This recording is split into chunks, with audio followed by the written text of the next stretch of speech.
Exam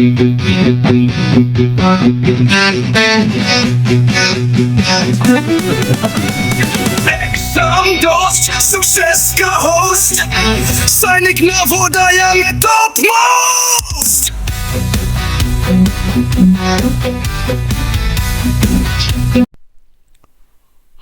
Hello and welcome everybody to one of the most important topic of general knowledge, the nutrition and digestion.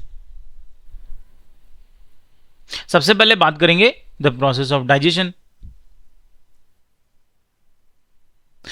Digestion is actually the process by which the food is broken down into smaller particles and further smaller substances. What kind of substances? The substances which can be absorbed by our body. And the system in which the digestion takes place is called the digestive system. Let us start with some basic definitions. यहाँ पर different types of food component हैं जिसके बारे में हम बात करेंगे. Component of food के बारे में हम ऑलरेडी बात कर चुके हैं, पर एक बार हम उसे रिव्यू करेंगे और जो हमारा डाइजेस्टिव सिस्टम है उसके बारे में हम बात करेंगे, टेस्ट के बारे में बात करेंगे, अलग अलग पार्ट्स के बारे में बात करेंगे. Late us start. The process by which the food is broken down into simple and absorbable substance is called digestion. Absorbable means जो absorb हो सके. And digestion of food takes place in the digestive system. जो हमारे food का digestion है digestive system में होता है. तो बेसिकली फूड को ब्रेक डाउन करना into smaller particle, simpler sub particles which can be assimilated, absorbed by the body is called digestion. Says the digestive tract in humans, it starts from the mouth and ends at the anus. It is called the alimentary canal. Humans take food through the mouth, also called oral cavity, digest the food, and finally the undigested food is removed from the body through the anus. तो ये हमने इन्होंने पूरा process बताया कि कैसे हम अपने माउथ से फूड को लेते हैं, फूड की डाइजेशन प्रोसेस कंटिन्यू करते हैं इन द डाइजेस्टिव ट्रैक्ट और अनडाइजेस्टेड फूड हम अपनी बॉडी से बाहर निकाल देते हैं. Now here in this diagram you can have a look at the part of the digestive tract. The upper part is the mouth and the mouth cavity. After that it goes pharynx. Pharynx is not a part of the digestive tract, but mouth के बाद जो अगला part आता है वो है esophagus. Esophagus is also called the food pipe. After the food pipe it goes to the stomach. From stomach it is moving on to the small and the large intestine, where this process is aided by the liver and the pancreas. From the small intestine and the large intestine the food goes to the undigested food goes to the rectum, and finally it goes out through anus. Now remember, the complete digestion is the process of digestion is completed in the small intestine, and from the small intestine the blood absorbs all the important absorbable particles and sends it to the different parts of the body. Now moving to the glands. Glands are the organs which secrete enzymes. Secrete मतलब ये enzymes कुछ ऐसे chemicals release करते हैं which helps in the digestion of food, जो हमारे food को digest करने में help करते हैं. उन्हें glands कहा जाता है. Glands क्या करते हैं? कुछ enzymes मतलब आप समझिए chemical substances release करते हैं जो हमारे फूड के डाइजेशन को इजी बनाते हैं, उनको हेल्प करते हैं. कौन कौन से ग्लैंड्स हैं हमारे? पहला salivary glands. Salivary glands mouth में पाए जाते हैं, यहां डायग्राम में आप देख सकते हैं. दूसरा होता है लिवर. ये यहां पर आप लिवर की फोटो देख सकते हैं. और तीसरा होता है पैनक्रियास. लिवर से ही अटैच है पैनक्रियास, छोटा सा, यहां पर आप देख सकते हैं. द थ्री पार्ट्स, जो ये ग्लैंड्स होते हैं जो हमारे फूड के डाइजेशन के लिए एंजाइम्स रिलीज करते हैं. एंजाइम्स मतलब केमिकल सब्सटेंसेस रिलीज करते हैं जिससे हमारा फूड ब्रेक डाउन होता है. Now let us move on to the 5 steps of digestion. Digestion के 5 steps उनके बारे में बात करते हैं. The first step is ingestion. The process of taking food into the body through the mouth. खाना खाने का जो प्रोसेस है, फूड का इनटेक करने का जो प्रोसेस है, उसे इंजेशन कहा जाता है. फर्स्ट स्टेप होता है खाना खाने का process. Second step is digestion. अब खाना हमने खा लिया, अब उस फूड का क्या होगा? ब्रेक डाउन होगा. The break down of food after ingestion. और ब्रेक डाउन करके क्या करते हैं? We convert it into nutrients and waste. तो एक बार हमने फूड इंजेस्ट कर लिया, अंदर ले लिया, मुंह से खा लिया, अब उस फूड का क्या होगा? ब्रेक डाउन होगा और उसे न्यूट्रिएंट्स में, उसके फूड में जो भी न्यूट्रिएंट्स हैं उन्हें स्मॉलर पार्ट में ब्रेक किया जाएगा. जो न्यूट्रिएंट्स हैं उसे बॉडी एब्जॉर्ब करेगी और जो वेस्ट पार्ट है वो बाहर निकाला जाएगा. This process is second step, the digestion. After digestion comes absorption, the most important step. भाई हमने तो खाना खाया ही इसलिए था ताकि जो न्यूट्रिएंट्स हैं फूड के वो हमारी बॉडी पहले स्मॉल पार्ट्स में ब्रेक करे और उसके बाद उसमें जो न्यूट्रिएंट्स हैं, जो मिनरल्स हैं, उसे वो एब्जॉर्ब करे. It is the process by which the digested nutrients, digested मतलब जो ब्रोकन डाउन न्यूट्रिएंट्स हैं, they pass from the alimentary canal.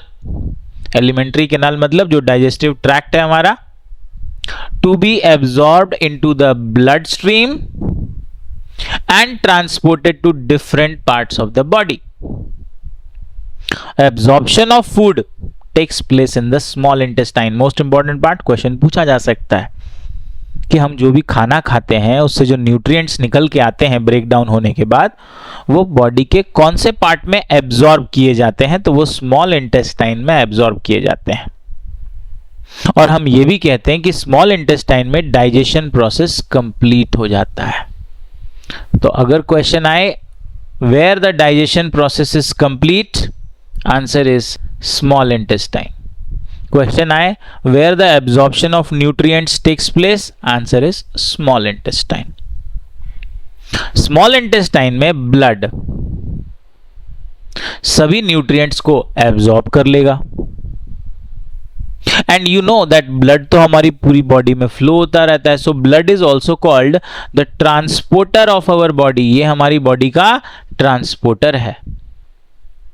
तो सारे के सारे न्यूट्रिएंट्स को ब्लड एब्जॉर्ब करेगा और बॉडी के अलग अलग पार्ट्स तक पहुंचाएगा, अलग अलग सेल्स तक, अलग अलग ऑर्गन्स तक पहुंचाएगा, जिससे हमें एनर्जी मिलेगी. The next is assimilation. It is the process of absorption of nutrients from the food and transporting them to the cells of the body to release energy. अब हमने फूड का इंटेक कर लिया, उसका डाइजेशन कर लिया, उसका अब्जॉर्प्शन कर लिया. अब अब्जॉर्प्शन के बाद इस न्यूट्रिएंट्स को, ये जो फूड ब्रेक डाउन होकर न्यूट्रिएंट्स हमें दे रहे हैं, इसको बॉडी के अलग अलग पार्ट्स में ट्रांसपोर्ट किया जाएगा, बॉडी के अलग अलग सेल्स तक पहुंचाया जाएगा. एज यू नो कि सेल हमारी सबसे बेसिक यूनिट होती है और सेल वहां पर इन न्यूट्रिएंट्स को break down, further break down करके एनर्जी रिलीज करेंगे. That is the process of assimilation. कि न्यूट्रिएंट्स तो मिल गए हैं लेकिन अब उन न्यूट्रिएंट से एनर्जी का काम ये सेल्स करते हैं. That is the assimilation process. Now coming to the fifth step, the egestion. It is basically the process of removal of undigested food from the body. Absorption state में हमने जितने भी nutrients required थे body को वो absorb कर लिए, उसके बाद उन्हें सेल तक पहुंचाकर उनका एसिमुलेशन कर दिया. अब जो अनवांटेड चीज़ें हैं जिसको अब बॉडी ने एब्जॉर्ब नहीं किया, जो रिक्वायर्ड नहीं है, जो एक्सेस है, उसे हमारी बॉडी रिमूव करेगी. And large intestine is the organ which plays a major role in egestion. Now let us start the parts of digestive tract one by one. First is the mouth and the buccal cavity. Food is ingested in the body through the mouth. हमारा जो food है वो body में हम कैसे लेते हैं? Mouth के थ्रू लेते हैं. Moving further, tongue, teeth and salivary glands, these are present in the buccal cavity that help in the digestion of food in the mouth. यहां पर एक क्वेश्चन बन सकता है कि फूड का डाइजेशन कहां स्टार्ट होता है? आंसर इज फूड का डाइजेशन माउथ में ही स्टार्ट हो जाता है. बकल कैविटी के अंदर टंग, टीथ और सलाइवरी ग्लैंड फूड का डाइजेशन स्टार्ट कर देते हैं. Now coming to the saliva, it is a watery fluid produced in the mouth by salivary glands. Saliva को salivary glands produce करते हैं. Saliva is composed of water, mucus, proteins, mineral salts, white blood cells and amylase enzyme. amylase का ही दूसरा नाम होता है टायालिन. P silent होता है, टायालिन एंजाइम. तो सलाइवा में इतनी सारी चीजें प्रेजेंट होती हैं. The amount of saliva that is produced in a healthy person per day ranges from 0.75 to 1.5 liters. इतना सलाइवा एक ह्यूमन बीइंग प्रोड्यूस करता है. The pH of saliva of a healthy human being ranges from 6.2 to 7.6. pH is the acidity level. ये कोई भी चीज़ acid के range में आ रही है या बेस के रेंज में आ रही है, उसका ये मेजर होता है. तो हमारा जो सलाइवा है वो 6.2 टू 7.6 है. जनरली ऐसा बताया जाता है कि 7 के ऊपर जिनकी वैल्यू होती है, जैसे अगर 7.1 है या 7.2 है, इन्हें हम बेसिक कहते हैं. और जिनकी वैल्यू 7 से लेस होती है, जैसे 6.7 है या 6.5 है, ये एसिडिक कहलाते हैं. सो लेस देन 7 जितनी चीज़ें हैं वो एसिडिक हो जाएंगी, और मोर देन 7 अगर उनका pH है तो वो basic कहलाएंगी. The digestive functions of saliva include moistening of food and helping to create food balls so that it can be swallowed easily. तो सलाइवा का काम क्या है? हमारे फूड को वो थोड़ा मॉइस्चर देता है, उसे थोड़ा गीला गीला बना देता है ताकि हम आराम से उसे swallow कर सकें. Saliva contains an enzyme known as salivary amylase that breaks down the starch into the sugar. Saliva में जो एंजाइम प्रेजेंट है उसका नाम है एमाइलेज, जो स्टार्च को शुगर में ब्रेक कर देता है. Thus, digestion of food starts taking place in mouth even before it reaches the stomach. तो बताया जा रहा है कि खाना पेट में पहुंचने से पहले माउथ में ही उसका डाइजेशन शुरू हो जाता है. Saliva does not digest the proteins, fats and fibres. Saliva protein को, फैट को और फाइबर्स को डाइजेस्ट नहीं कर सकता.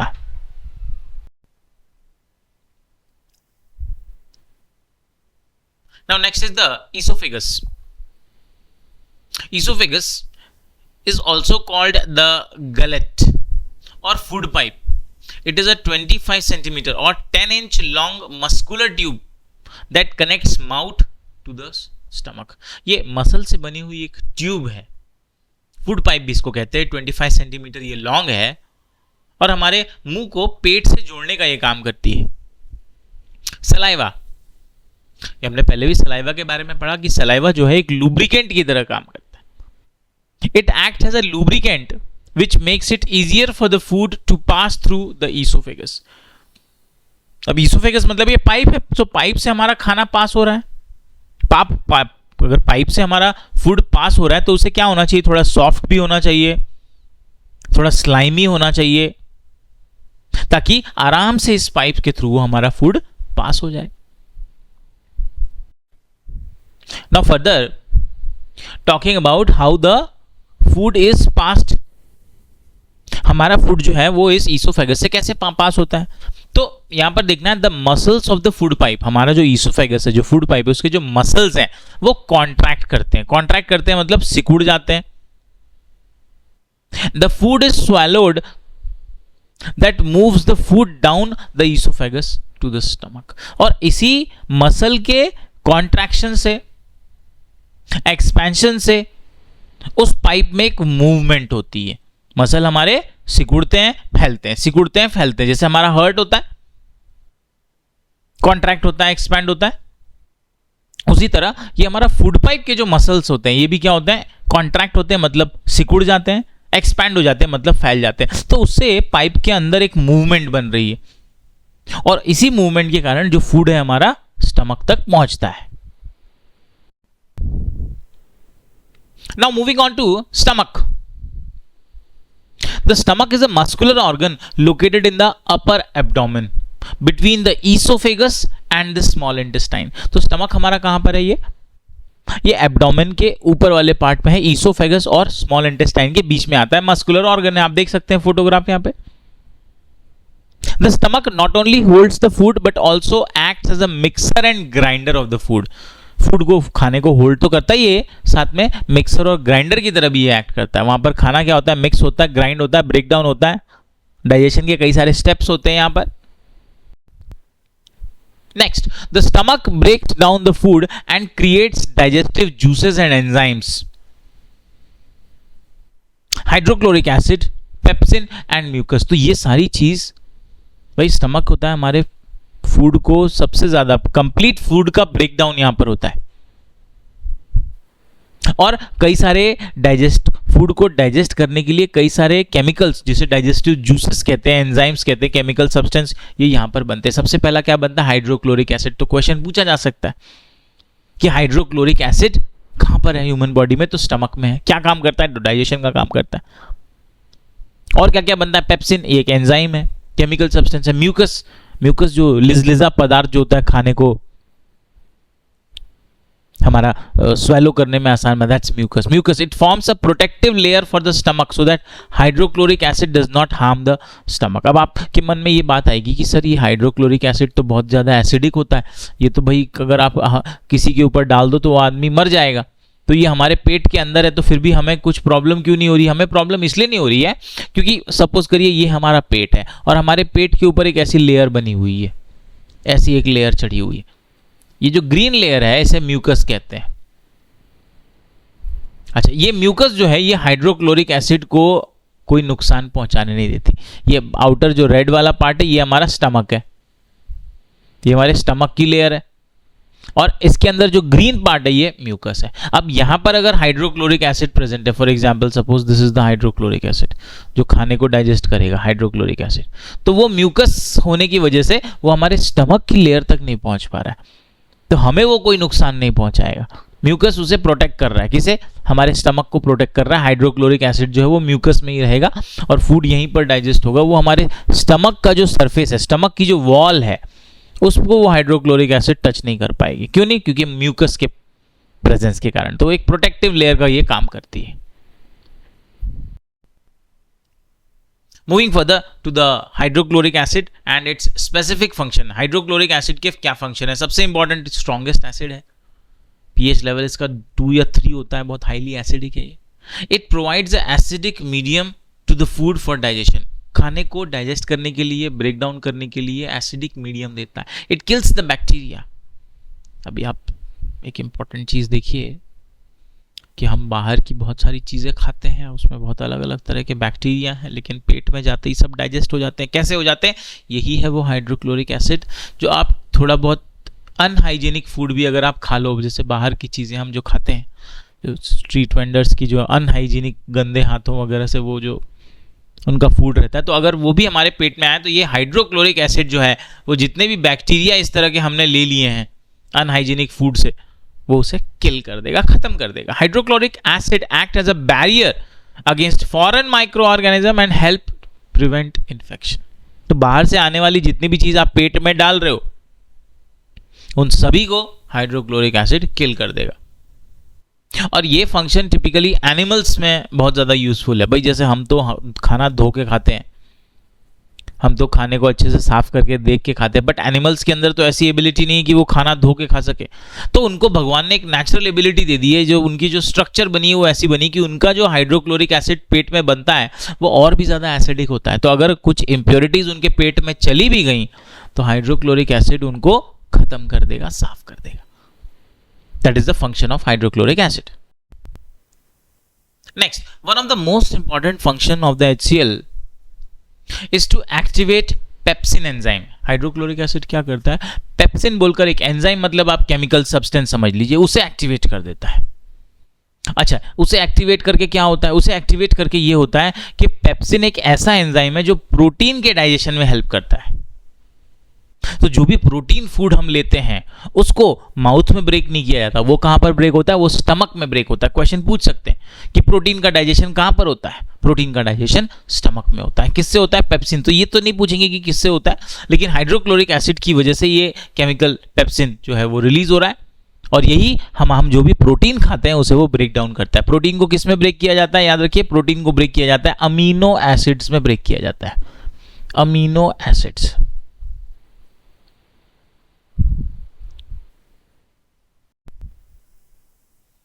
Further, hydrochloric acid in the stomach is also essential for the absorption of vitamin B12. अगर हमारे पेट में हाइड्रोक्लोरिक एसिड नहीं होगा तो एक खास विटामिन है, उसका नाम है विटामिन B12. ये हमारी बॉडी एब्जॉर्ब नहीं कर पाएगी.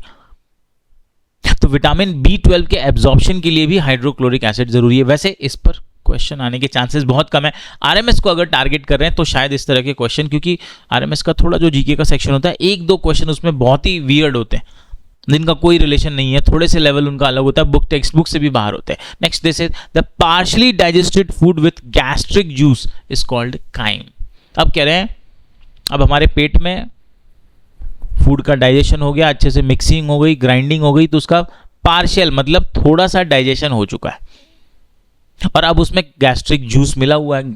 अब इसको आप इमेजिन करें तो आप देखिए हमारे पेट के अंदर बहुत सारा जूस है, एसिड है, सब मिलकर अब हमारे फूड को अब हमने क्या नाम दे दिया? काइम नाम दे दिया. Chyme. It's not, don't pronounce it as chime, it's called chyme. Now after the stomach, very important to understand the function of liver. Even though liver का एज सच कोई डायरेक्ट रोल नहीं है, ऐसा नहीं कि फूड लीवर में जा रहा है, but liver is actually a very important supporting organ. The liver is an organ located in the upper right path of the belly abdomen. It is the largest gland in the human body. पहले भी कई बार question पूछा गया है, आगे भी chances है कि हमारी बॉडी का सबसे बड़ा ग्लैंड होता है ये, and the largest internal organ in the human body. सबसे बड़ा ऑर्गन भी होता है. It is the only organ that has the ability to regenerate efficiently. क्या मतलब है रीजनरेट का? रीजनरेट मतलब कि अगर आपका लिवर सपोज करो आपने 10% काट दिया या कट गया या कट के खराब हो गया, तो वो वापस दोबारा क्या हो जाएगा? दोबारा से बन जाएगा, रीजनरेट हो जाएगा, दोबारा बन जाएगा, दोबारा वापस से 100% हो जाएगा. For example, suppose this is the liver. इसमें से इतना पार्ट आप ऊपर का पार्ट अगर पे अपने कट कर दिया,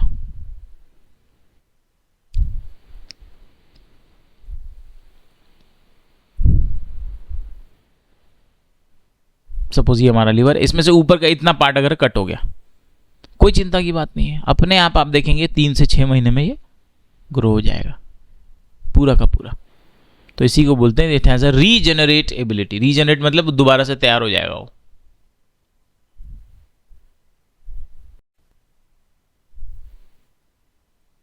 Now moving further to the functions of liver, very important. Liver produces bile, which is a dark green to yellowish brown fluid that helps in the digestion and absorption of fats, vitamins and cholesterol. तो liver क्या produce करता है? Bile नाम का एक juice produce करता है. Green colour का होता है, ग्रीन टू येलो कलर का होता है, और ये फैट्स के एब्जॉर्प्शन में, विटामिन्स के एब्जॉर्प्शन में, डाइजेशन में और कोलेस्ट्रॉल के डाइजेशन में ये हमें हेल्प करता है. नेक्स्ट, बाइलीरुबिन. ये एक दूसरा लिक्विड है या केमिकल है. It is absorb during the process of breakdown of red blood cells by the bile fluid of the liver. Not important for us. Now bile is also responsible for the absorption of vitamin K that the body needs for blood clotting. It help the wounds to heal. तो हम देख रहे हैं कि liver के यहाँ पर multi functions हैं. पहला तो वो एक बहुत खास तरह का जूस जिसको बाइल बोलते हैं वो प्रोड्यूस करता है. बाइल के 2 पार्ट्स होते हैं, एक बाइलीरुबिन और एक बाइलीवर्डिन. तो वो हम देख रहे हैं कि अलग अलग जो कंपोनेंट्स ऑफ फूड है, जैसे फैट्स है, विटामिन है, कोलेस्ट्रॉल है, इन सभी को वो डाइजेस्ट करने में, एब्जॉर्ब करने में हेल्प करता है। दूसरा, आपने देखा होगा कई बार हमें चोट लग जाती है, चोट जैसे ही लग जाती है थोड़ा ब्लड निकलता है, थोड़ी देर के बाद वो ब्लड जम जाता है, कोएगुलेट हो जाता है, उसको बोलते हैं ब्लड जो जम जाता है उसको बोलते हैं ब्लड कोएगुलेट हो गया, क्लॉट हो गया। तो और ये काम करता है विटामिन के, और विटामिन के सबसे ज्यादा एब्जॉर्ब करने का काम कौन करता है? हमारा लीवर करता है। तो लीवर का यहां पर ये भी एक फंक्शन है कि ब्लड क्लॉटिंग करने वाले विटामिन के को ये एब्जॉर्ब करने का काम करता है।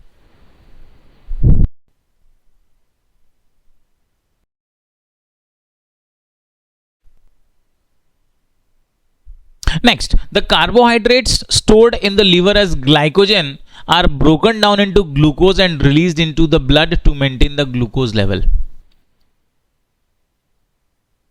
बात यहां पर ऐसी चल रही है कि सपोज अगर हमने खाना नहीं खाया कुछ समय तक, तो ये लीवर में कार्बोहाइड्रेट स्टोर किया हुआ है,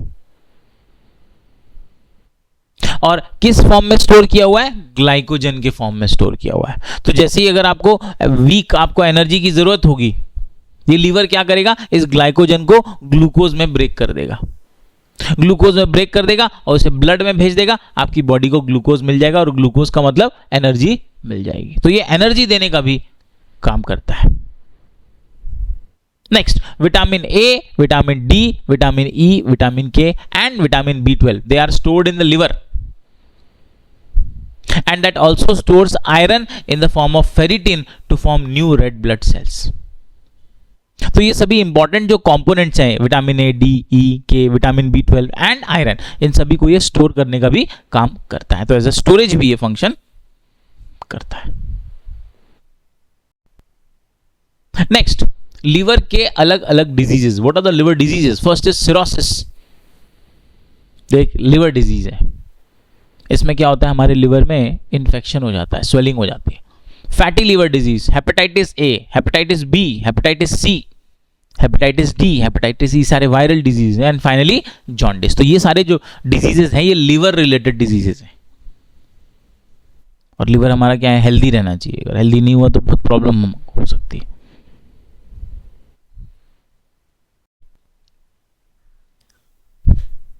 Now, after the liver comes the pancreas. It is an organ and a gland located in the upper part of the abdomen, behind the stomach and in the front of spine. तो ये liver के आसपास ही है, बताया है, abdomen के upper part में, stomach के पीछे होता है वो। Pancreas is an organ of the digestive system that consists of both endocrine and exocrine glands. ये हमारे लिए नहीं है, पर पैनक्रियास एंडोक्राइन ग्लैंड्स में भी होते हैं और ये एक्सोक्राइन, तो ये डबल है, एंडोक्राइन एक्सोक्राइन दोनों तरह के ग्लैंड होते हैं। That is why it is called a mixed gland, इसको मिक्स्ड ग्लैंड कहते हैं। अब इन दोनों का आप एक डिफरेंस देख लीजिए। एंडोक्राइन ग्लैंड्स ऐसे ग्लैंड्स होते हैं जो डायरेक्टली केमिकल्स को ब्लड में रिलीज कर देते हैं। एक्सोक्राइन ग्लैंड्स ऐसे ग्लैंड्स होते हैं जो जिनमें डक्ट्स होते हैं या पाइप फॉर्म में वो अपना काम करते हैं, वो पाइप के फॉर्म में रिलीज करते हैं।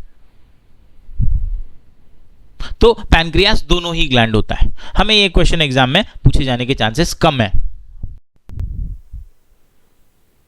It is the second largest gland in the human body. Liver सबसे बड़ा ग्लैंड हो गया, पैनक्रियास सेकेंड लार्जेस्ट हो गया, which is about 6 inches long.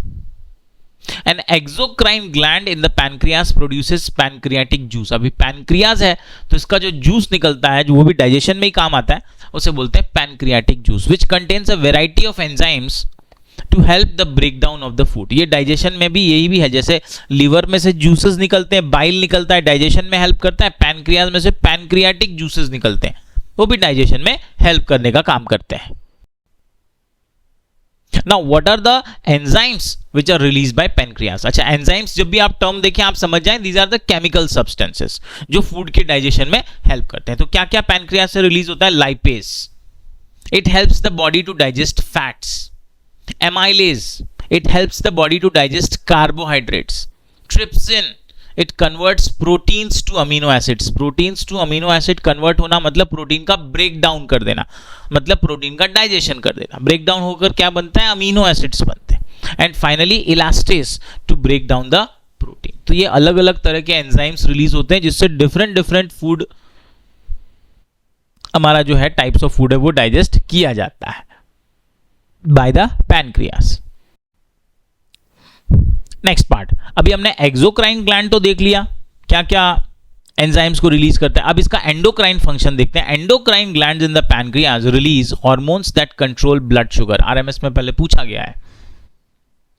तो ये पहला तो क्या क्या हार्मोन्स रिलीज करता है? ये हमारे बॉडी के ब्लड शुगर लेवल, जो ग्लूकोज लेवल है, हमारी बॉडी के अंदर ग्लूकोज होता है, तो उस लेवल को कंट्रोल करने का ये काम करता है. क्या क्या हार्मोन रिलीज होते हैं? पहला तो इंसुलिन रिलीज होता है. इंसुलिन क्या करता है? Insulin reduces the blood sugar level. अगर हमारे बॉडी में, ब्लड में शुगर बहुत ज्यादा हो जाए तो इसे कम करने का काम इंसुलिन करता है. दूसरा हार्मोन होता है glucagon. It increases the blood sugar level. अगर हमारी बॉडी में, ब्लड में शुगर का लेवल बहुत कम हो जाए तो उसे बढ़ाने का काम करता है ग्लूकागॉन. कम करने का काम करता है इंसुलिन, बढ़ाने का काम करता है ग्लूकागॉन. और ये दोनों कहां से रिलीज होते हैं? पैनक्रियास से रिलीज होते हैं. तो इस तरह जो पैनक्रियास है हमारे बॉडी के शुगर लेवल को कंट्रोल करता है. अगर ये कंट्रोल ठीक ना हुआ तो डायबिटीज नाम की एक बीमारी है वो हमें हो सकती है.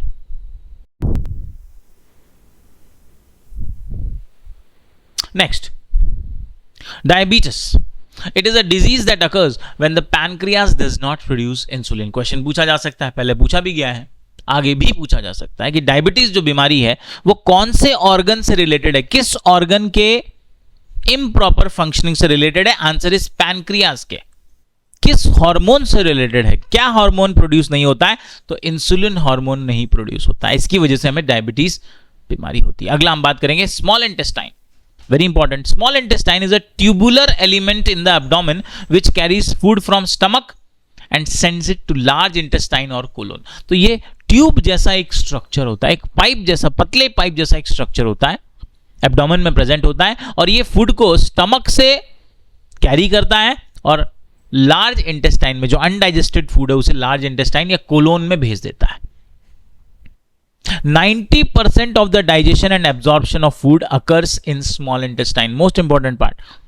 वैसे यहां पर 90% लिखा है, लेकिन एग्जाम में अगर आपको क्वेश्चन आया कि हमारे फूड का डाइजेशन कौन से ऑर्गन में कंप्लीट होता है, आंसर इज स्मॉल इंटेस्टाइन में कंप्लीट होता है. और क्योंकि स्मॉल इंटेस्टाइन में पूरा का पूरा डाइजेशन कंप्लीट होता है, सारे के सारे न्यूट्रिएंट्स हमें स्मॉल इंटेस्टाइन में मिलते हैं, क्योंकि वो पूरी तरह फूड ब्रेक हो चुका होता है सारे न्यूट्रिएंट्स में, मिनरल्स में. तो अब यहां पर सारा का सारा ब्लड पहुंचेगा, ब्लड इन सारे न्यूट्रिएंट्स को अपने अंदर एब्जॉर्ब करेगा, और ब्लड आपको पता है ट्रांसपोर्टर है, बॉडी के अलग अलग पार्ट्स में ले जाएगा. तो स्मॉल इंटेस्टाइन में डाइजेशन कंप्लीट हुआ, ब्लड वहां पर पहुंचा, और जैसे ही ब्लड वहां पर पहुंचा उसने सारे न्यूट्रिएंट्स को, मिनरल्स को एब्जॉर्ब कर लिया, और अब वो बॉडी के अलग अलग पार्ट्स में उन्हें ले गया, अलग अलग सेल्स में उसे दे दिया. अच्छा, इसीलिए इसी से रिलेटेड है खाना खाने के बाद नींद आना. आपने खाना खाया, डाइजेशन का प्रोसेस शुरू हो गया, थोड़ी देर बाद वो स्टार्ट हो गया, हमारे ब्रेन को पता चल गया कि भाई हाँ, आप खाना खाना खत्म हो चुका है.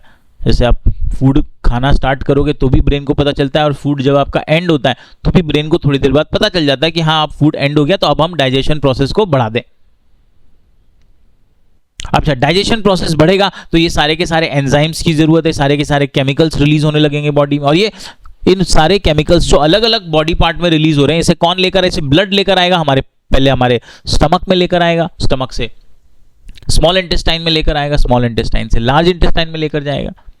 तो ब्लड हमारा बाकी की बॉडीज को छोड़कर, जैसे वो ब्रेन को छोड़ देगा मतलब वहां पर उसकी जो क्वांटिटी है कम हो जाएगी, सारा का सारा ब्लड हमारा डाइजेस्टिव सिस्टम की तरफ मूव होने लगेगा, स्मॉल इंटेस्टाइन की तरफ मूव होने लगेगा. अच्छा, सारा का सारा ब्लड अगर स्मॉल इंटेस्टाइन की तरफ मूव होने लगेगा तो ब्लड के अंदर ही ऑक्सीजन होता है. अगर ब्रेन में ऑक्सीजन की थोड़ी सी कमी हो जाए, कमी मतलब जो जनरल जो उसका लेवल है उससे अगर थोड़ा सा कम हो जाए, तो जैसे ही वो ऑक्सीजन का लेवल कम होगा, कार्बन डाइऑक्साइड का लेवल थोड़ा सा उसके कंपैरेटिव में बढ़ेगा, और यही होता है नींद आने का। जो आफ्टरनून की जो स्लीप होती है, यही वो स्लीप होती है, क्योंकि वो बेसिकली स्लीप नहीं होती है। आप आफ्टरनून में ऐसा नहीं कि आप 6 घंटे सो रहे हो, आपको हार्डली 1 घंटा 90 मिनट्स की आपको जरूरत होती है। कई लोग 30 मिनट्स 25 मिनट्स होते हैं। ये क्या होता है? This is basically the movement of oxygen towards the digestive system. और हमारे ब्रेन में, जो ब्रेन को एक्टिव रखने के लिए जो ऑक्सीजन का लेवल चाहिए होता है, वो थोड़ा सा कम हो जाता है। क्यों? क्योंकि वो डाइजेस्टिव सिस्टम की तरफ जा चुका है, कि उसे डाइजेशन का प्रोसेस करना है। इसीलिए हमें आफ्टरनून में नींद आने की प्रॉब्लम है। आफ्टरनून में नींद आने की प्रॉब्लम काफी कॉमन प्रॉब्लम है, कई लोगों को प्रॉब्लम है। कई लोग ऐसे हैं कि बिना दोपहर का या वो खाना खाते हैं, या जब भी वो खाना खाते हैं तो उन्हें थोड़ी सी नींद आने लगती है। और ये कॉमन इशू है जो कि अफेक्ट करता है, अगर आप स्कूल जा रहे हैं, अगर आप काम पे जा रहे हैं, या कहीं पे भी आप जा रहे हैं, तो आफ्टरनून में खाना खाने के बाद जो नींद, इसे कैसे रोका जाए? तो इसका सबसे पहला और सबसे अच्छा इलाज ये है कि आप थोड़ी सी वॉकिंग कर लीजिए, पहला। दूसरा, आप थोड़ी सी एक्सरसाइज कर लीजिए। एक्सरसाइज में आप पुशअप्स कर सकते हैं, सिटअप्स कर सकते हैं, स्क्वाट्स कर सकते हैं। थोड़ा सा, बहुत ज्यादा नहीं करना है, 10 मिनट 15 मिनट करना है, आप देखेंगे नींद चली जाएगी। तीसरा, आप ब्रीदिंग एक्सरसाइज, आप योगा कर सकते हैं।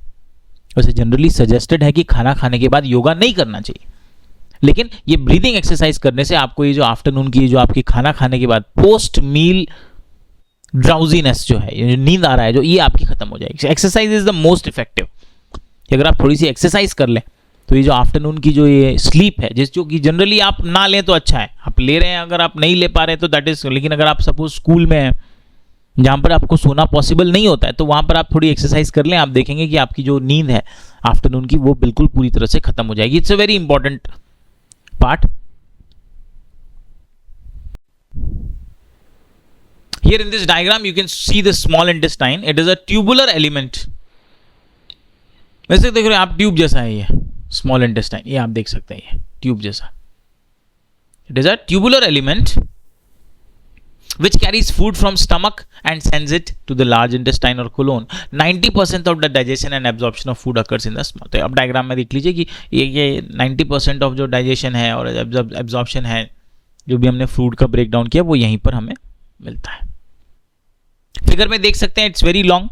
Small intestine is about 18 feet या 6.5 मीटर्स लॉन्ग है, 6 मीटर लॉन्ग, काफी लंबा, with many fold in the abdomen, and it is the longest part of the digestive system. तो डाइजेस्टिव सिस्टम का सबसे लंबा पार्ट स्मॉल इंटेस्टाइन है। 6.5 मीटर इसकी लेंथ है। वैसे इसकी लेंथ पर क्वेश्चन पूछे जाने का चांसेस कम है, पर ये पूछ सकते हैं which is the longest part of the digestive system, it is the small intestine.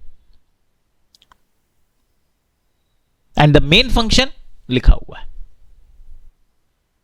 Complete the digestion. ये डाइजेशन को कंप्लीट करता है, और जो भी न्यूट्रिएंट्स डाइजेशन के बाद बने हैं या फूड में से निकले हैं, उसे एब्जॉर्ब करके बॉडी के अलग अलग पार्ट्स में सेंड करने का काम करता है। नाउ अब स्मॉल इंटेस्टाइन के अलग अलग पार्ट्स भी हैं। There are 3 parts, duodenum, jejunum and ileum. ये इसके 3 अलग अलग पार्ट्स होते हैं। एक बार देख लेते हैं, वैसे चांसेस कम है कि हमें इस पर क्वेश्चन आए। Just go through, have an overview of this. A small intestine is divided into 3 parts: duodenum, jejunum and ileum. Duodenum is the first part of the small intestine that absorbs the half digested food along with the digestive juices from the liver, pancreas and its wall. तो ये पहला part है जो stomach से आ रहे food को absorb करेगा। Next part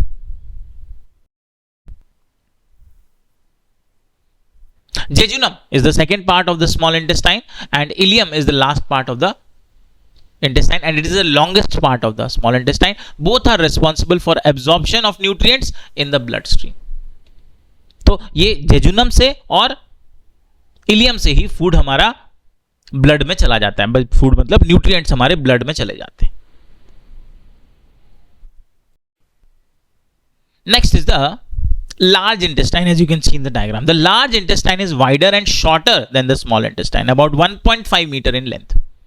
It is divided into cecum, colon, rectum and anal canal. Colon is the largest portion of the large intestine. The undigested food, जो भी फूड हमारा अनडाइजेस्टेड है या अनवांटेड है, जो स्मॉल इंटेस्टाइन से आया है, from the small intestine it passes to the large intestine. तो लार्ज इंटेस्टाइन का ऐसा कोई फंक्शन डाइजेशन में नहीं है। जो भी खाना हमारा अनडाइजेस्टेड रह गया है वो स्मॉल इंटेस्टाइन से अब लार्ज इंटेस्टाइन में पहुंच जाएगा। All the water from the undigested food is absorbed by the large intestine, rendering the food in a semi-solid state. अब यहां पर स्मॉल इंटेस्टाइन से जो खाना आ रहा है उसमें बहुत सारा पानी भी है, वाटर भी है, तो जितना भी फूड में वाटर है वो सारा का सारा लार्ज इंटेस्टाइन में एब्जॉर्ब हो जाएगा। और अब जो हमारा अनडाइजेस्टेड जो फूड है अब वो सेमी सॉलिड स्टेट में आ गया। अब तक वो थोड़ा लिक्विड में था, अब वो सेमी सॉलिड स्टेट में चला जाएगा। The semi solid food is stored in the rectum which is eliminated from the body in the form of faeces through egestion process. और अब यहाँ पर इजेशन प्रोसेस होगा। इजेशन प्रोसेस जो हम पॉटी करते हैं तो that is the egestion process. जो अनडाइजेस्टेड फूड है वो हमारा फीसिस, फीसिस मतलब जो पॉटी होती है उसका जो टर्म है वो फीसिस है, तो अब हम उसका इजेशन कर देंगे। Next, the vermiform appendix. It is a finger like मतलब एक उंगली के जैसा blind ended tube connected to the caecum that has lost its function.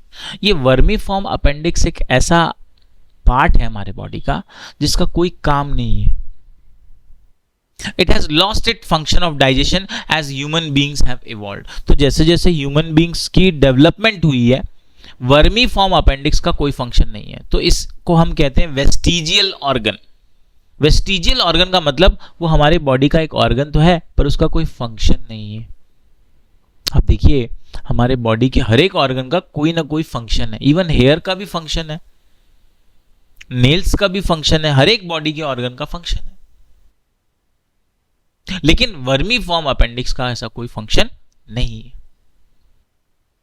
Now let us talk about the nutrition in human beings. The process of consumption of nutrients required for the growth and development of our body and to obtain energy is called nutrition. Nutrition मतलब ये body के growth के लिए, development के लिए जो हम nutrients को कंज्यूम करते हैं और उससे जो एनर्जी हम लेते हैं, रिसीव करते हैं, that is called the nutrition. अलग अलग न्यूट्रिएंट्स हैं, let's have a look at them. Talking about the 6 classes of nutrients required for human body. अलग अलग जो न्यूट्रिएंट्स ह्यूमन बॉडी को चाहिए, that carbohydrates, fats, proteins, vitamins, minerals and water. Food components को हमने 3 अलग अलग क्लास में डिवाइड किया based on the functions and properties. पहला एनर्जी गिविंग फूड। तो एनर्जी गिविंग फूड कौन कौन से हैं? Carbohydrates and fats, they both are energy giving foods. Next is body building food. Body building मतलब बॉडी का स्ट्रक्चर बनाने वाले, they are proteins, basic form of proteins, amino acids. And finally protective food, diseases से protect करने वाले, disorder से, deficiency से protect करने। नेक्स्ट विटामिन्स एंड मिनरल्स, ये हैं प्रोटेक्टिव फूड।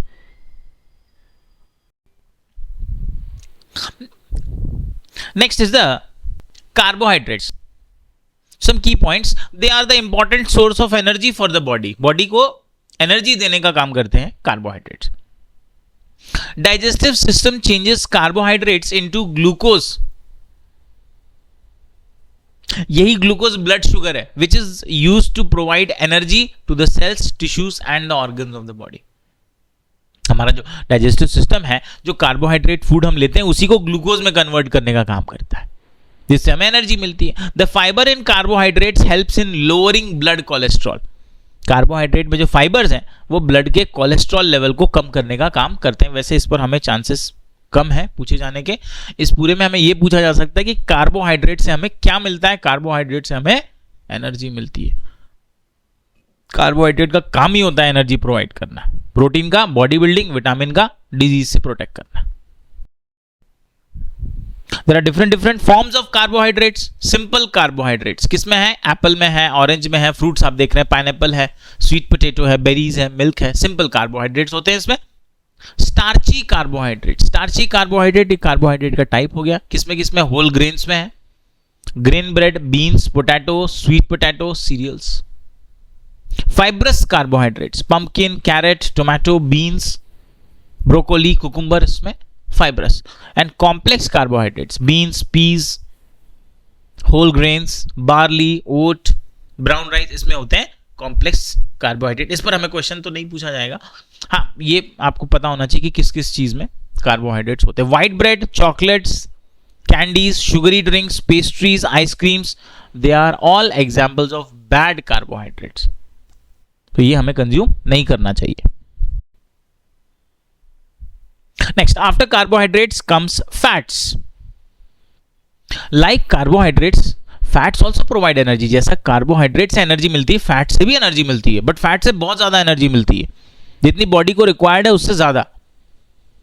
अब बॉडी को रिक्वायर्ड है उससे ज्यादा अगर आप कोई चीज लेंगे तो बॉडी क्या करेगी, उसे स्टोर कर लेगी, उसे वो यूज तो नहीं करेगी. ऐसा तो नहीं ज्यादा खाना खाने से आप एक ही दिन में हल्क बन जाओगे, नहीं बन जाओगे. आपकी बॉडी की जितनी कैपेसिटी है, एबिलिटी, उतना ही वो एब्जॉर्ब करेगी, बाकी का वो स्टोर कर लेगी या बाहर निकाल देगी अनवांटेड फूड की तरह. So fat provide energy, absorb certain nutrients and maintains the core body temperature. तो सबसे इंपॉर्टेंट पार्ट है, बॉडी के टेम्परेचर को मेंटेन करने के लिए फैट इंपॉर्टेंट होता है. कई ऐसे लोग हैं फास्टिंग वगैरह करते हैं. तो फास्टिंग करने के पहले आप क्या करिए, फास्टिंग के पहले आप फैट कंज्यूम कर लीजिए. फॉर एग्जांपल, आप घी, आपको फास्ट रखना है कल, आज के दिन आप थोड़ा फैटी फूड खा लीजिए. आप घी के पराठे खा लीजिए, घी की बनी हुई मिठाइयां खा लीजिए, हलवा खा लीजिए घी का बना हुआ. तो इससे क्या होगा, अगले दिन जब आप फास्ट करेंगे तो आपकी बॉडी को थोड़ी थोड़ी एनर्जी उससे मिलती रहेगी. दूसरा, बॉडी टेम्परेचर को मेंटेन करने के लिए फैट का इंपॉर्टेंट काम है. क्वेश्चन पूछा जा सकता है कि बॉडी टेम्परेचर मेंटेन करने का काम कौन करता है, फैट करता है. Next, fats are the slowest source of energy but most energy efficient form of food. Slowest source of energy मतलब तो इसको ब्रेक डाउन करने में टाइम लगता है, लेकिन सबसे ज्यादा एफिशिएंट है, सबसे पावरफुल एनर्जी इससे मिलती है. The amount of energy provided by fat is about 9 kilocalorie per gram. तो 1 ग्राम फैट आप लेंगे तो 9 किलो कैलोरीज आपको मिलते हैं. सबसे ज्यादा एनर्जी फैट से ही मिलती है, लेकिन एक्सेसिव मिल जाती है, इतनी बॉडी को जरूरत नहीं है. तो अगर आप फैट को लिमिट में खाएं तो आपके लिए बहुत अच्छा रहेगा. बट जनरली ऐसा होता नहीं है. ह्यूमन बिहेवियर क्या है, कोई चीज अच्छी लगी तो ज्यादा खा ली. So that balance is important. Coming to the functions of fats, fats are required for hormone metabolism, healthy skin, healthy hair, tissue repair, protecting internal organs and to provide fat soluble vitamins. Fat के functions बताएं. अच्छी skin होनी चाहिए, अच्छी skin चाहिए, अच्छा hair चाहिए, tissue हमारे रिपेयर होते रहे, इंटरनल ऑर्गन्स को प्रोटेक्ट करने का काम करता है. और कौन कौन से विटामिन देता है, A, D, E and K. ये चारों विटामिन भी देने का ये काम फैट ही करता है. Too much fat deposition is harmful for the body. बहुत ज्यादा फैट ले लेंगे नुकसान है. बहुत ज्यादा अगर फैट आपकी बॉडी में आ जाए, this condition is called obesity and related to heart disease. Obesity मतलब जो बहुत ज्यादा मोटे हो जाते हैं लोग, मोटापा जो कहते हैं वो ओबेसिटी है. एंड ओबेसिटी एज सच कोई बीमारी नहीं है, लेकिन ओबेसिटी इनवाइट्स मल्टीपल डिजीजेस. उससे हार्ट रिलेटेड डिजीजेस हो सकते हैं, लीवर रिलेटेड डिजीजेस हो सकते हैं, और भी कई सारे डिजीज. तो मोटापा अपने आप में एक बीमारी नहीं है, लेकिन मोटापा कई बीमारियों की जड़ होती है. तो कई सारी बीमारियों को वो बुलाता है. Talking about the important sources of fats, the eggs, dark chocolate, avocado, nuts, olive oil, yogurt, groundnut oil, soybean oil, mustard oil, butter, घी, इन सारी चीजों में हमें फैट मिलता है. ये फैट रिच फूड है. Further, proteins, the body building food. Proteins are also called building blocks of the body. Proteins are required for the growth and repairing of our body as they help in building new tissues. नए नए sales बनाना, नए tissues बनाना. Tissues sales से बनते हैं, तो नए नए sales का फॉर्मेशन होता है इसी प्रोटीन से. इसीलिए इसको building blocks of the body भी कहा जाता है.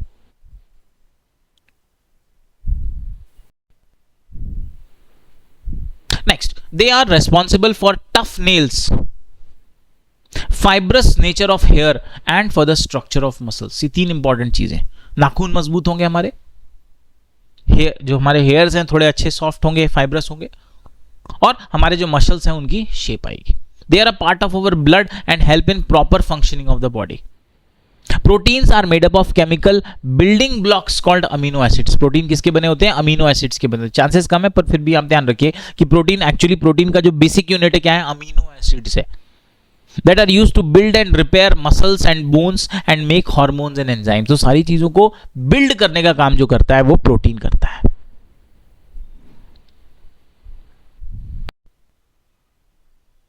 Next is the important sources of proteins. They are meat and fish, eggs, dairy products, seeds, nuts, soybean, lentils मतलब दाल हो गए, चिकपी, मटर, बीन्स, विटामिन्स, these are। तो ये सारे प्रोटीन के सोर्सेज है। विटामिन के बारे में बात करते हैं। Vitamin are required by our body in very small quantity. बहुत ज्यादा विटामिन की जरूरत नहीं होती है, थोड़े से विटामिन की जरूरत है हमें। Vitamin helps in keeping our eyes, bones, teeth and gums healthy. हमारे आईज को, हमारे बोन्स को, हमारे दांतों को, हमारे गम्स को हेल्दी रखने का काम विटामिन करते हैं। Food rich in vitamins are called protective food as they protect our body from diseases and maintain the immunity level। vitamins का प्राइमरी फंक्शन क्या है? बीमारियों से बचाना, इम्यूनिटी लेवल को मेंटेन करना। ओवरऑल इन जनरल सारी बॉडी के पार्ट्स को बीमारियों से दूर भगाने का काम विटामिन्स का होगा। In this chart let's have a comprehensive understanding of different types of protein, their functions, their sources and the diseases caused by their deficiency या उनकी कमी से होने वाली बीमारियां। पहला विटामिन ए है, it keeps eyes, air and skin healthy. Sources क्या क्या है? ग्रीन लेफी वेजिटेबल्स है जैसे स्पिनच, पालक हो गया, जितने भी हरे पत्तेदार सब्जियां हैं उनमें प्रोटीन हमें, विटामिन ए हमें मिलेगा। फ्रूट्स हैं, बटर है, एग योक है, कैरेट्स है, फिश है। अगर हमने ठीक से विटामिन ए नहीं लिया तो नाइट ब्लाइंडनेस, अंधेरे में दिखाई नहीं देगा, और ध्यान नहीं दिया तो पूरी तरह दिखाई नहीं देगा, ये बीमारी हो जाएगी। B1 it aids in digestion, maintains the nervous system. हमारा जो नर्वस सिस्टम है, जो ब्रेन सिस्टम है, उसे मेंटेन करने का काम करता है, डाइजेशन में हेल्प करता है। सोर्सेस क्या है? Eggs, whole grains, sprouts. Vitamin B1 अगर हमने ठीक से नहीं लिया हमें डिजीज हो जाएगी बेरी, नर्वस सिस्टम खराब हो जाएगा, मेंटल डेवलपमेंट ठीक से नहीं होगा। Vitamin B2 it keeps skin and mouth healthy. Skin को हेल्दी रखना, माउथ को हेल्दी रखना। सोर्सेस एग्स है, मिल्क है, ग्रीन लीफी वेजिटेबल्स हैं। ग्रीन लीफी वेजिटेबल्स देखिए सभी चीज में आ रही है, आप उसको इग्नोर नहीं कर सकते। स्किन डिसऑर्डर्स हो सकते हैं इससे। Next is vitamin B12, formation of red blood cells. Red blood cells most important. भाई रेड ब्लड सेल्स का काम क्या है? ऑक्सीजन को ट्रांसपोर्ट करना। हमारी बॉडी में ऑक्सीजन को अलग अलग पार्ट्स में लेके जाने का काम रेड ब्लड सेल्स ही तो करते। तो अगर उनका प्रॉपर फंक्शनिंग नहीं रहा तो ऑक्सीजन अलग अलग पार्ट्स तक नहीं पहुंचेगा, ओवरऑल प्रॉब्लम होगी। कहां कहां पर मिलता है? मीट में मिलता है, फिश में मिलता है, एग में मिलता है। अब ये एक थोड़ा एक्सेप्शनल पॉइंट है।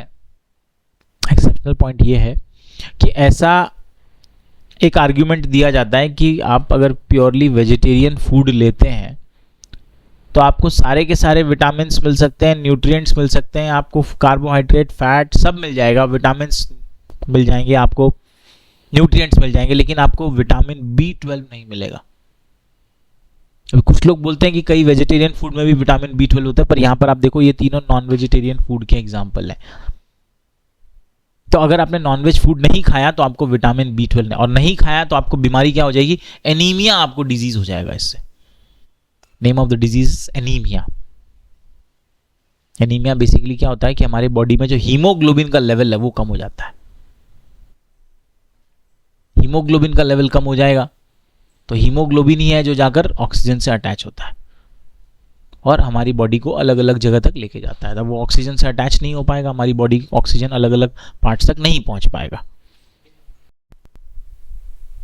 Now next is the calcium. Sources of calcium are milk and green leafy vegetables. The functions of calcium very important. Blood clotting, खून को जमाने में जब चोट लग जाती है, खून निकलता है तो खून जब रुक जाता है, ब्लड क्लॉटिंग में उसमें फंक्शन है कैल्शियम का। Contraction of muscles, regulating normal heart rhythm and nerve functions. Heart rhythm मतलब जो हमारी हार्ट बीट होती है उसको नॉर्मल फंक्शनिंग में, और नर्व फंक्शंस जो ब्रेन के जो नर्व सेल्स हैं उनकी फंक्शनिंग में कैल्शियम का काम है। डेफिशिएंसी डिजीज, अगर कैल्शियम हमारी बॉडी में कम हो जाए तो क्या बीमारी हो जाएगी? पहला ऑस्टियोपोरोसिस हो जाएगा एडल्ट्स में। हड्डियां कमजोर हो जाएंगी। और बच्चों में वही डिजीज होती है रिकेट्स, उनके बोन्स जो होते हैं वो स्ट्रांग डेवलप नहीं होंगे, रिकेट्स हो जाएगा। Next is phosphorus. Phosphorus, the sources of phosphorus are dairy products, meats, poultry मतलब चिकन हो गया, फिश, लेग्यूम्स, लेग्यूम्स मतलब दाल हो गया, पी हो गया, vegetables, grains, these are sources of phosphorus. Formation of bone and teeth, phosphorus का फंक्शन क्या है? Bone formation, teeth formation. नहीं खाएंगे ठीक से, बच्चों में रिकेट्स नाम की बीमारी हो जाएगी। ये सारे डिजीजेस इंपॉर्टेंट है, पहले भी क्वेश्चन पूछे गए, आगे भी चांसेस है। And finally iron. आयरन कहाँ मिलता है हमें? सीरियल्स में मिलता है, पल्सेस दाल में मिलता है, मीट में मिलता है, ग्रीन लीफी वेजिटेबल्स में मिलता है। It helps in the formation of haemoglobin in the red blood cell. Haemoglobin क्या होता है? ऑक्सीजन को अटैच करता है अपने साथ, पूरे बॉडी में ट्रांसपोर्ट करता है।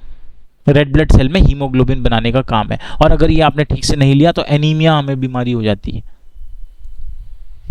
Minerals are needed by our body in small amounts.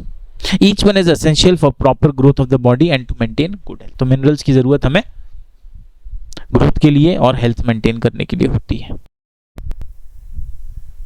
Now moving on to the vitamins. Vitamin C.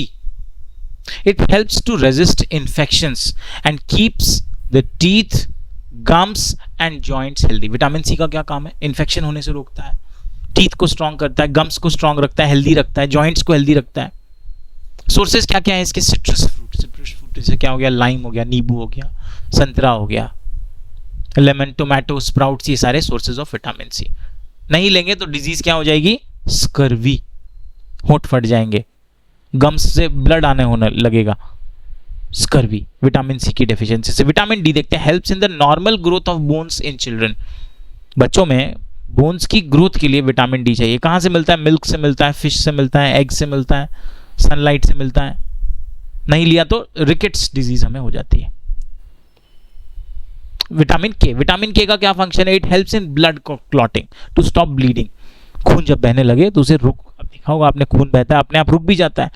किस विटामिन की वजह से? विटामिन के की वजह से। कहाँ मिलेगा? स्पिनच में मिलेगा, कैबेज में मिलेगा, ग्रीन लीफी वेजिटेबल्स में मिलेगा।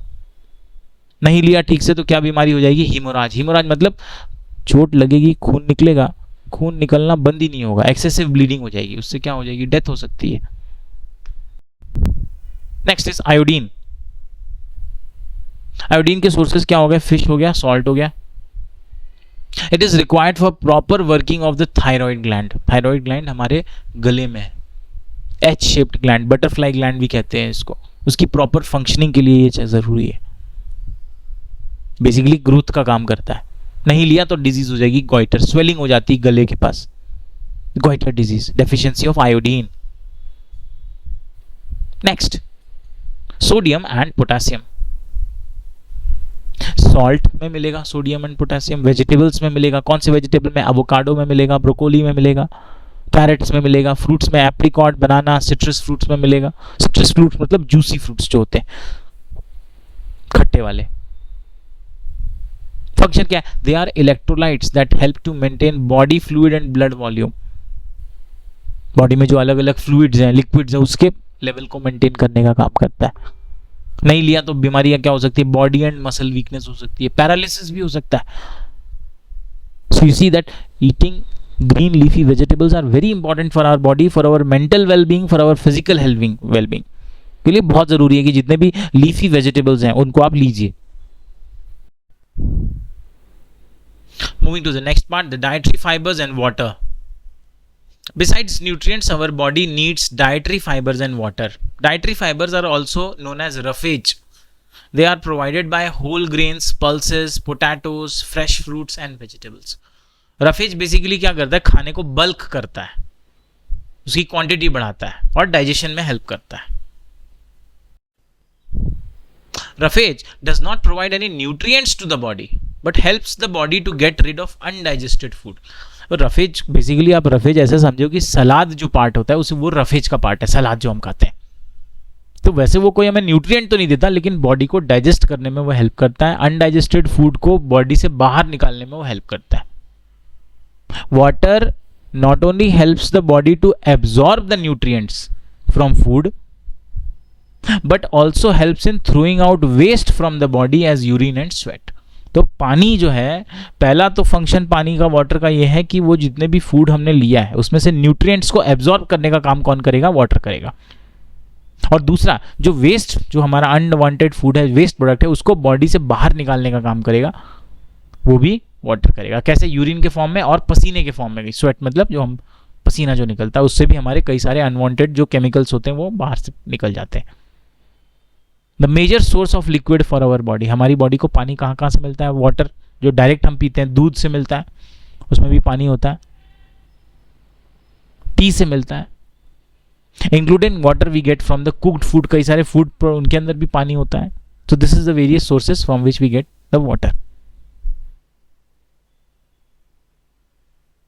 So that was the chapter on digestion and nutrition.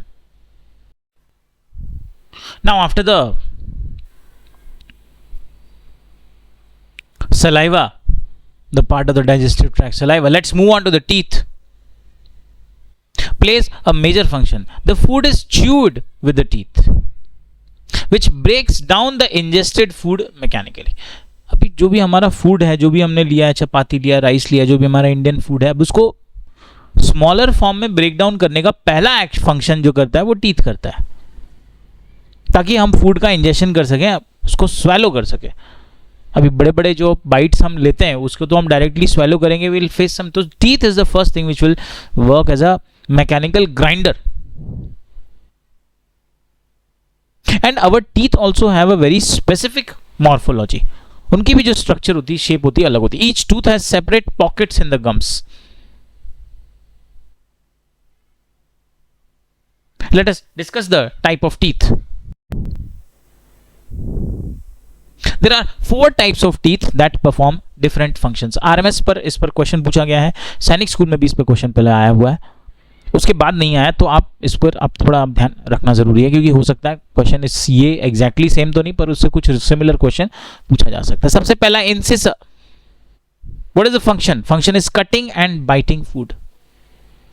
Canine, function is piercing and tearing the food.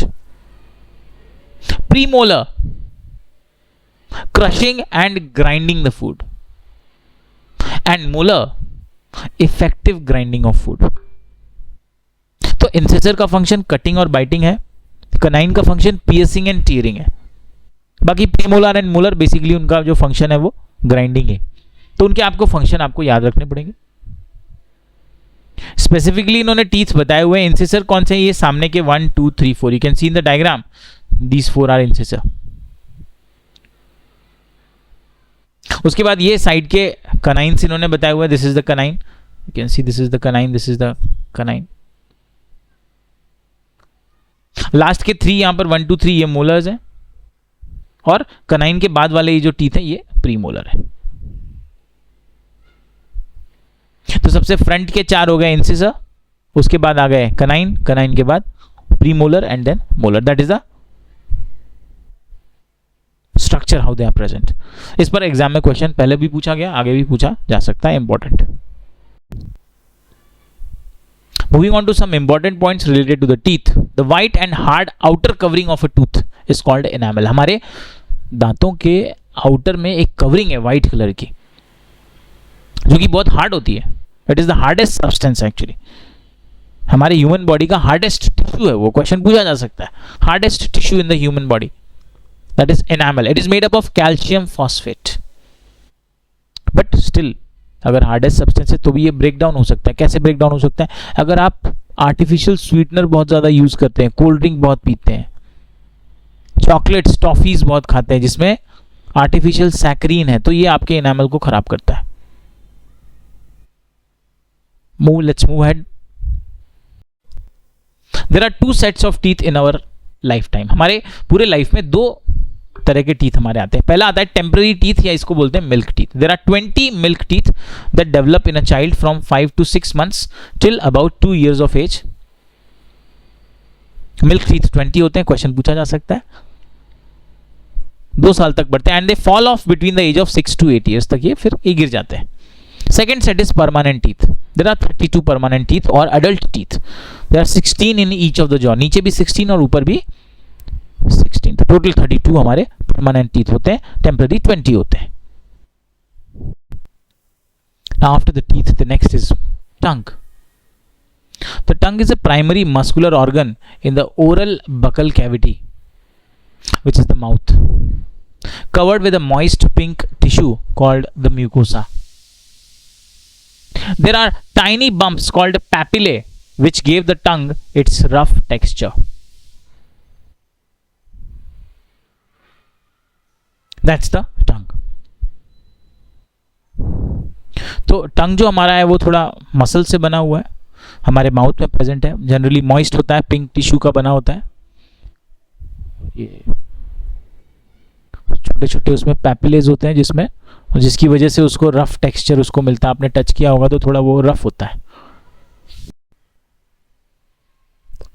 Several thousand taste buds are located on the surface of papillae. जो हमारी टंग है उसके surface पर several thousand taste buds हैं, which are collective nerve-like cells that connect the nerve to the brain. और इसमें कई ऐसे नर्व सेल्स होते हैं जो हमारे इन नर्व्स को हमें ब्रेन से जोड़ते हैं, जिससे हमें टेस्ट का पता चलता है. The tongue is a sensitive organ and always moist because of saliva present in the mouth. The mean average tongue length is 8.5 centimeter for adult men and 7.9 centimeter for adult women.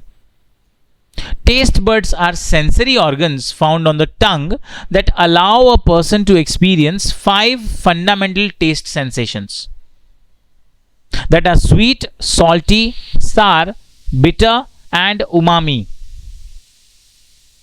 The savory taste. क्या अलग अलग जो taste है उनके बारे में बात कर रहे हैं कि हमारे टंग में सेंसरी ऑर्गन्स होते हैं जो 5 अलग अलग टेस्ट को बताते हैं. आप यहां पर देख सकते हैं बिटर टेस्ट, ये टंग के पीछे पर प्रेजेंट है. सार ये साइड में है. सॉल्टी टेस्ट उसके नीचे है. And finally at the beginning ये स्वीट टेस्ट हमें करा. तो 5 अलग अलग एरियाज है जहां पर हमें फूड के टेस्ट का पता चलता है. The bitter taste is generally detected at the end of the टंग. जैसे बिटर गॉर्ड आप खाते हैं, करेला आप खाते हैं, तो वो एंड से आपको टेस्ट आता है. The sour taste is detected by the taste buds present at the edges of the tongue. Lemon का जो टेस्ट होता है सार टेस्ट, वो टंग के साइड से टच होने पर पता चलेगा. Next is the sweet taste is generally detected by the taste buds present at the tip of the tongue. Ice cream.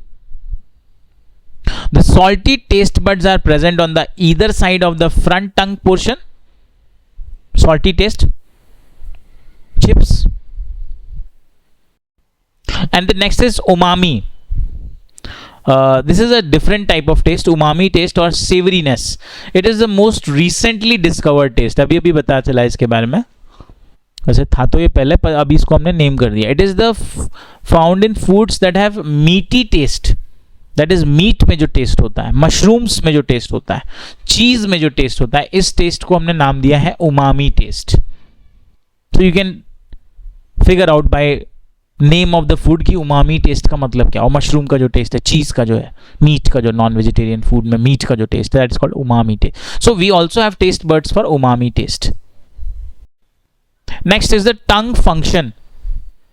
The functions of the tongue include, first, tongue helps in chewing the food with the help of saliva. पहला तो ये food की chewing में with saliva ये help करता है. Tongue also helps in swallowing of food. ये दूसरा हमें food को swallow करने में help करता है. Next, taste buds on the tongue transmits taste signals to the brain that assist in sensing taste. अच्छा, इसमें जो हमारे टंग में taste buds हैं वो ब्रेन को सिग्नल सेंड करने का काम करते हैं ताकि हमें ये पता चले कि ये कौन सा टेस्ट है. Tongue also play an important role in facilitation of speech. तो बात करने में भी हमें टंग की हेल्प होती है. So these are the functions of tongue. Next is the oesophagus.